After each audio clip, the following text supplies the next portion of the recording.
Hello everyone, today we are entering the world of advanced data structures. Look at the screen. We are starting with the concept of M-way search tree. Let's proceed. Let's begin by looking at the introduction and definition of our topic today. As you can see on the screen, the definition of an M-way search tree is a tree data structure where a single node is not limited to just one key or two children. Instead, each node has the capacity to store multiple keys and point to multiple children. This brings us to the second point, the degree M. You will often hear us refer to the order of the tree. This integer, M, is exactly that. It defines the maximum number of children any node in the tree is allowed to have. Why do we study this? The primary use case here is crucial. The M-way tree laying the theoretical foundation for efficient external memory access.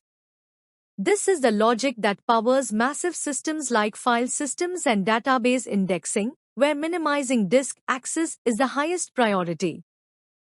In this slide, we move on to the structural properties to understand the specific node constraints and anatomy. First, regarding the children count, a node in this tree is strictly defined to have at most m children or subtrees. Second, we look at key capacity. There is a fixed rule here. A node with k children must contain exactly k-1 keys. This means the maximum number of keys any node can hold is m-1. Third is the ordering property. The keys within a specific node are not random, they are always stored in ascending sorted order.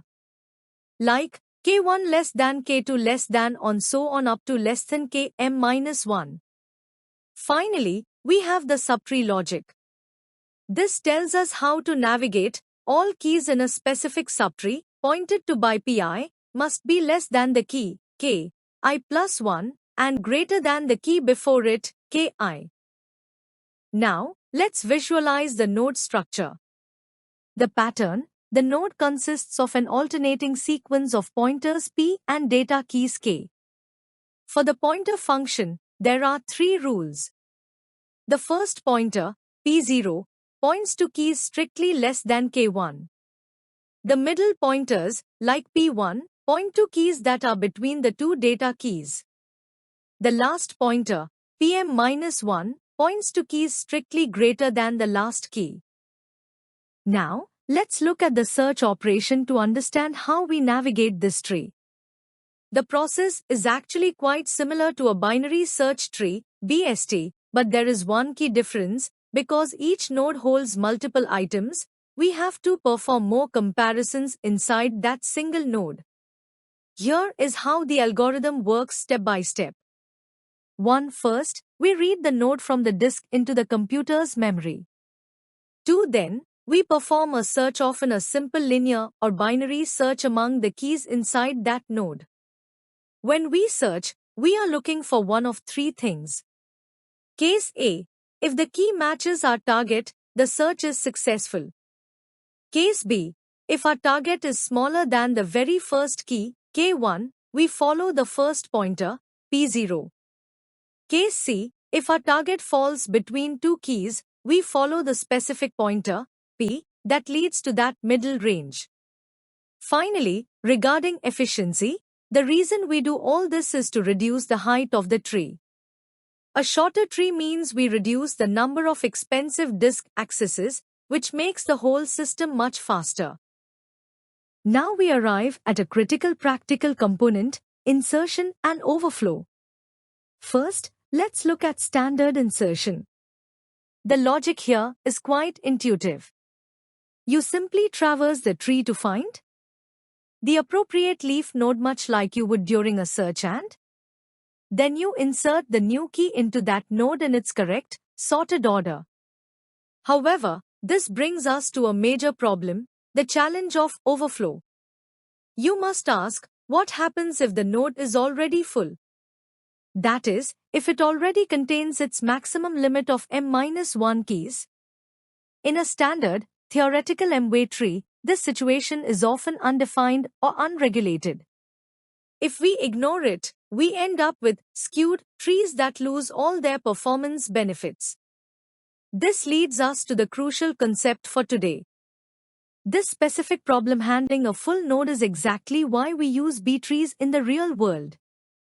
B-trees enforce specific rules for splitting nodes when they overflow, which guarantees that the tree remains perfectly balanced no matter how much data we add. Now, let's weigh the pros and cons in our advantages versus disadvantages section. Starting with the advantages, the most significant benefit is the reduced height of the tree. Because the branching factor value, m, is large, the tree height effectively shrinks to roughly log base m of n. This leads directly to our second point, disk input-output. A shorter tree drastically reduces the number of distinct disk seeks required to find data, especially when compared to a standard binary search tree. However, we must also consider the disadvantages. First, there is the issue of wasted space. If we define a large M, say 100, but our nodes rarely fill up, we end up wasting significant memory allocated for empty pointers and keys. Second is complexity. Coding the logic for node traversal and shifting keys during insertion is far more complex than the simple logic of a standard binary tree. To conclude our lecture today, we must answer the most important question: where do we actually apply this M-way search concept? Let's look at the applications and real-world utility of the M-way search tree. The most critical application is undoubtedly database indexing. When you run a query on a massive database, it is the M-way tree structure, specifically the B-tree, that allows you to retrieve a single record from millions in mere milliseconds. We also see this structure managing your storage in file system management and powering intelligent user features like autocomplete and spell checkers. Finally, this concept is fundamental to the Internet itself, serving as the backbone for IP routing tables and DNS resolution. So, while the logic of M-way branching may seem abstract on the whiteboard, it is quite literally the engine that makes modern data retrieval possible. Thank you for your attention. That concludes our introduction presentation on M-way search concept.